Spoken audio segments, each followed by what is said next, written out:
Kamano mwana maintie jara Malulu TV en kine makare mainge nchiro mar kuku mar wach mitaye kodan Jeff Lombaka antiere studio kaindi ko director of communications Kisumu County Alois Agero odwa loso koni kod kocha e dongruoge mosebedo kadhi nyime e Kisumu County onyiso ne to gin kuma chalo nade e higani mar 2020 akautune mar waki studio moso ganda maneno Lulu TV amoso jo dala wa mar jo hera mar radio mar Lulu TV yes arwako webu dhani mondo wagombaka ena timu erokamano ne Lulu TV mar miyo wathuolo mondo wabikamo wapime ne jopiny kaka tire Kisumu. Erokamano nya director dwani mondo mana kaka ichake no wadwani mondo mwarangi ni iwacho ni Kisumu County tire maendi capital city mar gwenge duto mag Luo Nyanza.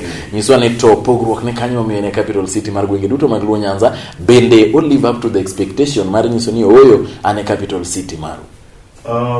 Jeff Nyoro nyowan Kisii kawa dhigo mbaka mar BBI to manyo obedo hosted gi Governor Ongwae to kanyo Governor Ongwae chuma koro no introduce governors mantie to no introduce Professor Peter Nyang'nyong'o kaka the governor of the city of London of Kenya tende ni Kisumu dhi maber tende ni Kisumu se kao direction mane vision mane professor oketo kano odojiti kaluore gi manifesto mara ingeni okinyal bet gi oganda madhi maber ka okinyal bet gi chiemo malong'o ka okinyal bet gi thieth makare ka okinyal bet gi somo makare mai momiyo ne waketo sidani gi miluongo ni food sustainability kani ng'iyo kaka wachako to ne wa segment the county kaka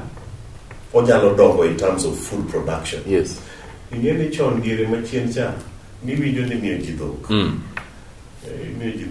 dhok okel nyaka anding'o panga yo dala wa kucho kama otuo dikele del grade then idhi nango bala ya okonyal so ne waseng'iyo ni ega kaka Muhoroni kochimo tie godno mi chopo go nyaka yo Nyahera kae Kisumu West ka kati chaki dogi idho god Mesa Nyabondo kucho is an area ma can support dairy production but dala ma dairy production nyalo dake malongo e Muhoroni mai gi momiyo no wadwa gero gimiluongo ne milk cooling plant Muhoroni kendo Nyoro be in partnership gi European Union nyo chako gero gimiluongo ni dairy multiplication center nikech yudo ka sani kidwa ng'iewo dhiang' mondo mi ng'ato Nyabondo nyaka idhi Kitale kidwa ng'iewo dhiang' nyaka idhi Kiakani ma yudo ka koro dhiang' kachopo ka to beche tek emomiyo koro wadwa ni mondo wa encourage jodhok by bet gi dhok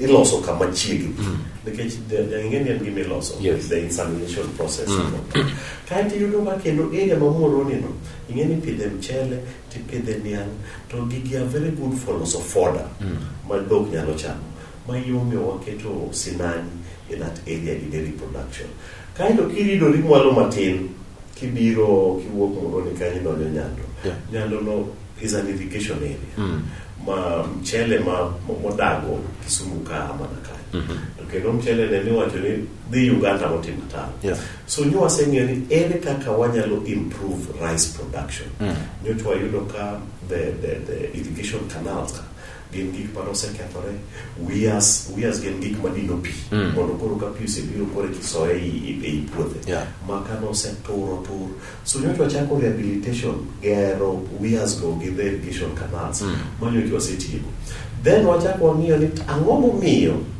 mchele mipidho dala wani ok en mchele manyalo compete e supermarket manyalo compete e chiro kodhi e chiro to ni marwa ni dung mare ok chal ka dung pishori ginika tango mipidho pishori mwea ka ok wanyal pidhe nyo kao fertilizer gi kothe mag pishori miyo jodala wakae manyo gipidho mchele over 500 acres sani Jeff apimo ni mchele no chiek ma tuo makoro wantiego sani en yudo chiro ne mchele gi mai momiyo nyoche kendo chako wuoyo gi Lake Basin Development Authority maber professor ne wacho ni onego bedie parastatal miduogo e county mondo wangi kaka ginyalo bero rice plant ma gintiego cha mondo bed ka en gima nyalo timo proper grading and sifting of rice marrow and packaging mono rice marrow be or the chiro ma compete.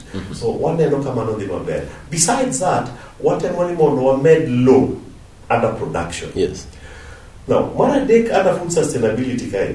Chon Jeff dikaka wangini wanopunjwa gipama. Dano wajaka chukushundika morode wangisto pamba. Yes. Ndio kasto pamba kikanelegen kamora mora yakibi kombewa ne kisto pamba. Na woni una pamba kendo. Kareneti kamora mora. Nyo wate moni mondo wangika kawanyalo reintroduce cotton growing. Ma hawi maber ni cabinet maduong mar sirkal mamalo benyose kalo gimi luongo ni BT cotton. BT cotton en gima ni kipidho heka chiel nyalo mi 1 million. Koro wadwa ni mondo jowa odonje puro pamba e yo mong'ith, e yo mawang' achiel mondo wang'i kaka pamba nyalo dok mondo omiwa revive factories kaka Kikomigi. Yes. Ni neno ka Rivertex malo kata nyose bedo revive. Sani gidwaro pamba. Manyiso ni ngamo opuro pamba sani ok en ngamo lal. Yes. Now kibiro lupo ka. Lupo ka nyo asefwenyo ni lupo moro manya chon cha. Moro mani lao reche nam. Ka ngama lao mwanda. Koro nego wawere. Sani be koro wadwa doke chien matin. Koro nyo wa introduce miluongo ni cage fishing, cage farming, fish farming. Mawami di cages nyo wase map out areas ma cages olego bede ne kichingini nam kachacha be ochal ndara nti kaka jiringe ma kibia biate kao cage ni moro ti di keto pa iyudo ka di keto gini mane wanga ma jo moko luwo ka di lupo koro nyo wase map out areas monego kete cages go magen gi madhe mbele to kibire ikabonyo kanyagwal kai wanti gi moro ni mwage loso kanyo ni fingerling center ma wadwa ni mondo ket kama ipidhe nyithi rech momiyo farmers momiyo kana jok matimo cage farming mondo dhi opidhe rech. So food sustainability is very key. Then kibire health. Okawinjo kilose John Yankaindi. John Yankaindi osebedo gi ywak ahinya. Very important. We all go with watch near. Samane sirkand ngire pita nyanyongo gino dojo. Ne ntiko ko mang'eny wacho niya. Nikech ne gima ne gore piny. To sirkal mamalo bende wacho ni gidwa timo privatization. Yes. Professor koriwore gi jowetege mane Lake Region Economic Block nobed piny moko ni onge kaka inyalo tim privatization ka ok o involve jo counties mondo input mar jo county gi farmers obed taken care of. Mai moke wasebet ko bet gi romo mang'eny mag the farmer stakeholders the rice sector. Makoro nomiyo president oloso gima nyocha iluongo ni the rice task force. Ma nobedo co-chaired gi minister Mwangi Kiunjuri gi governor Oparanya ma en governor ma Kakamega kendo chairman mar Lake Region Economic Block to membership mare nitie kata professor gi jogi nyose loso their report mar task force ma nyose tero ne president ma irito mana ni mondo bed action. It is true ni sector ni nitie problem to problems ma nitie go obedo discussed at that report. Maka report no bedo implemented to one gadieri ni the sector bro bedo revived. Nekech sani kama pur ni nitie kidi Brazil giri. Sukari is a byproduct. To watu kae ni watu sukari ne mwangi. Ni kore yudo ni a whole 1 ton of sugar cane in your one golo bags of sugar. Jokato ng'iyo ni wayudo products magema uke sugar.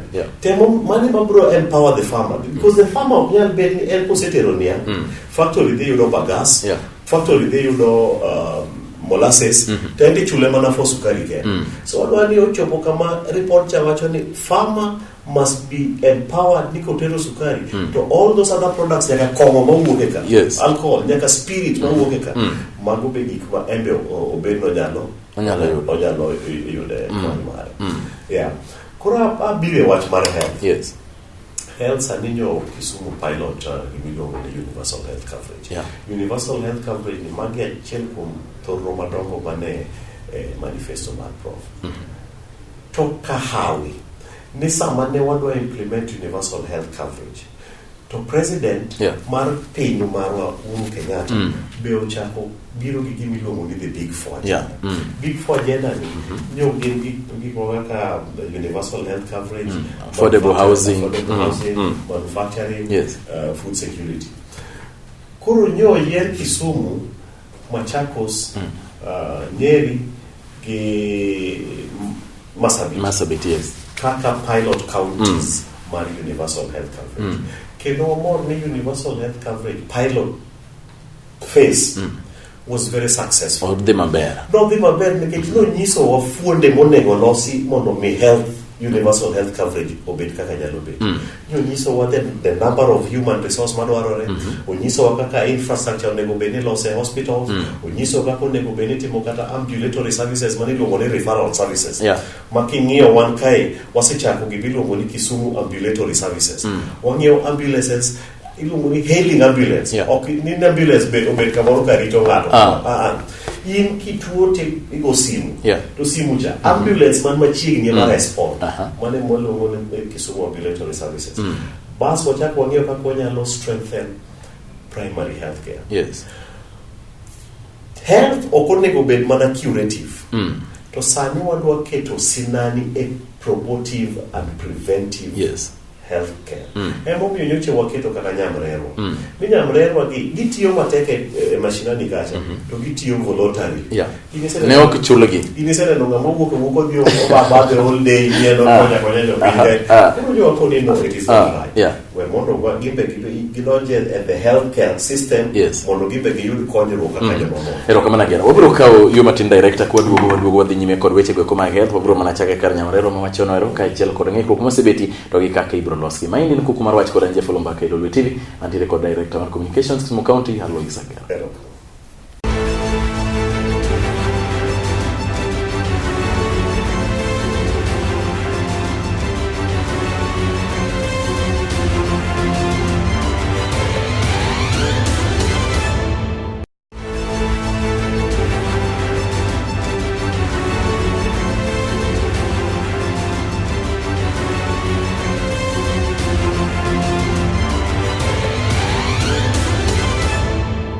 Kamano mara mainte jara Lolwe TV wachako duoge thuolo mar ariyo maindi nchiro mar kuku mar wach antire studio kaendi kod director of communications Kisumu County Alois Agera mwaloso godo e dongruok achiel kod weche mag tije mosebedo kadhi nyime Kisumu County. Owacho ni tich thire, owacho ni slogan ero pod ngima kendo pogotho pod dhi nyime. Arwaki studio.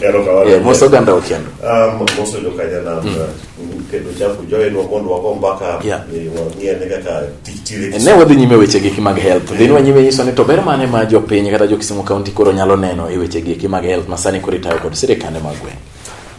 Bana kaka wacho no, sani the universal health coverage gimachiel kendo monyisowa ma is very important. Ni nyoche wantie gi oganda malach ma nyoche bet dala to tuo tok nyala access healthcare. Nikech sani jok man hospital omedore by 114%. 114%. Momedore. Maniso ni kanyoche wantigi facility manyoche yudo ji 40. Sani koro yudo karibu ji 96. Tiende ni nitie karibu ji 56.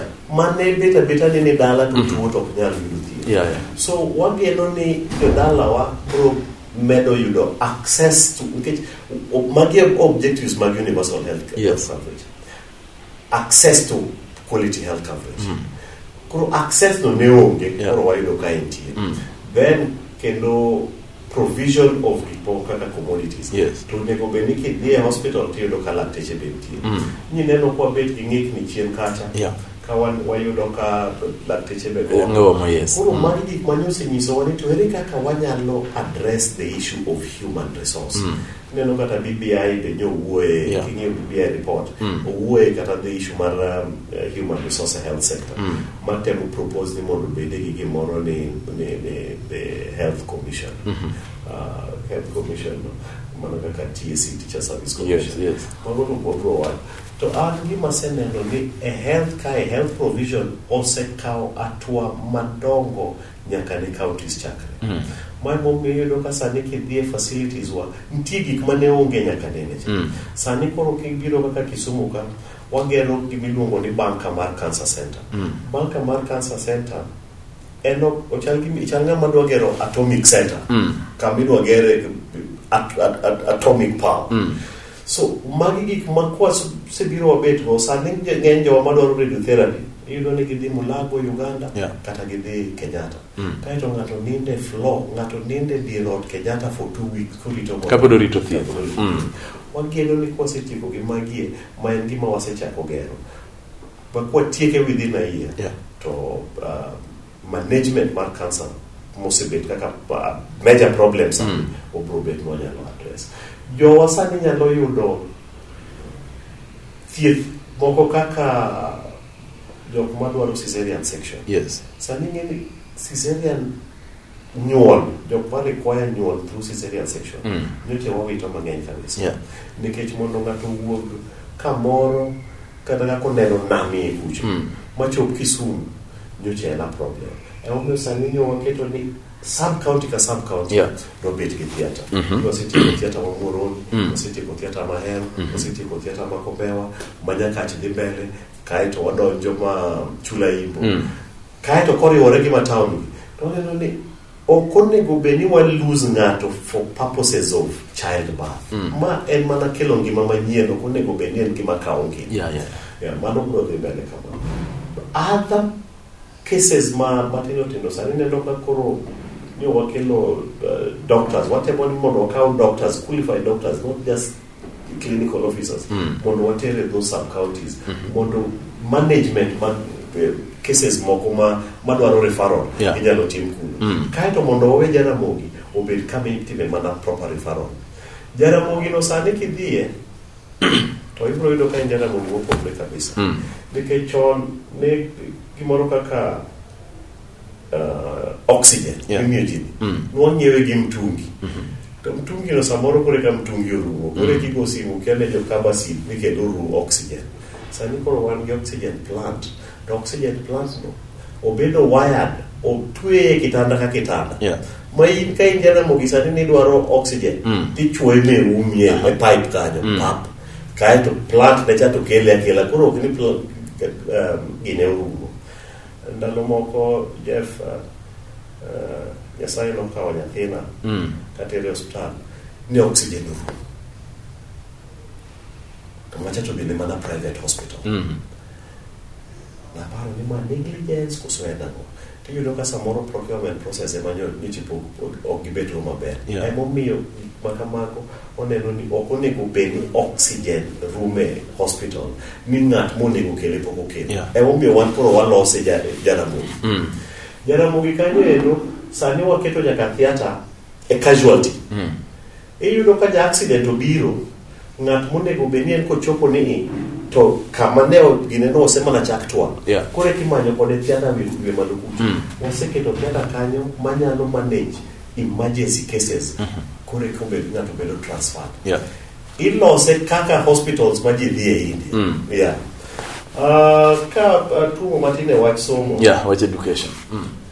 Ngene chik ma wantie go katiba marwa omiyo counties responsibility mar vocational activity training progressive. To waseyudo ni gapo sebet maduong' sana e vocational training kae. Dhano nyote ringe somo mar certificate. Ng'ato ni university. Jopuonjre ok ohero dhi e technical. Giluongo gi ni technical. Gino technical. Ni neno ni makore ng'amore. Ni neno ni makore ng'ama ja. Ni goranda idhi bedo kiaja. To pare ni to ot ka ot to nitie koma ng'ato dwa bet. To ot ne molose gi jok ma ok idwa. To mtoki kokethore dichipo go jwa. Makanika dhi loso. Mokidwa ni mondo ng'ato dhi osome. Kidwa gedo imanyo maso. Ng'anyo kidwaro jogi odhi osomo gigi. Jitesa digital wokore ot ji nigi choche ot. Kidwa plumber. Kidwa ni mondo wir maber. So my mommy waketo sinani e wach mar vocational training. To vocational training okay mana about gik makamago ntie innovations mang'eny. Ntie wanti gi ng'ato ka iluongo ni Willis. Willis timo gimoro artwork. Luwa takataka treasures. Willis kao opokla tong. To rego to loso go art.